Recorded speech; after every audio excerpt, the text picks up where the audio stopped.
jetën, zonja Iqbale, për shkak që nëse ne jemi mësu me dëgju çdo herë ty në intervista me këto deklaratat e bujshme, atëherë si nis dita e saj, si ajo është realisht në shtëpi? Zakonisht nga mosha 16 vjeçare kam filluar ta fal namazin. Fillojmë me bashorti, ngritemi e falim sabahin, namazin, pastaj në atë pjesën tjetër në kuzhinë edhe në dhomë ditës, aty e kam një kënd të librave të cilat I lexoj vetëm në mëngjes. Edhe pasi ta kryj atë pjesën, kaftjalli, në ora 12, kaloj te kjo dhoma.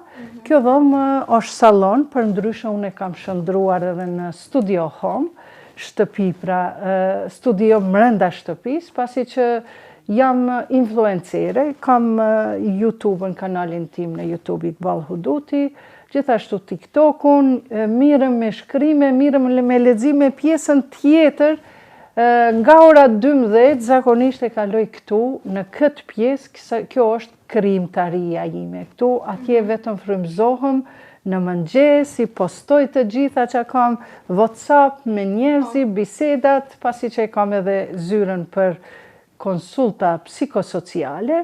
Normal, unë jam edhe nën, edhe jam vjehër, edhe jam grua e burrit, edhe normal që duhet me pregadit edhe kaftjallin edhe drekën, po falenderoj Zotin që e kam një burrë shumë gurmazi, thojnë ata që kanë dëshirë me hangër mirë, ata din edhe shumë mirë me përgadit.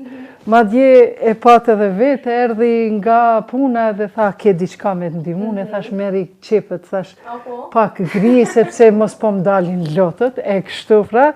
Masi ti kryj këto punët, obligimet, normal I kam edhe obligimet fetare, mirë po, e kam të hanën, ditë të caktuar që merrem në teren, me shoqe, ma shumë me punë, falni punë administrative. Ditën e premte e kam ditë për shpirtin tim, ditën e shtun e kaloj kështu ma shumë me shoqe, ditën e diel vetëm me familjen time. Zakonisht bëj dreka një javë, I thras vajzën, djalin, e tjera e tjera.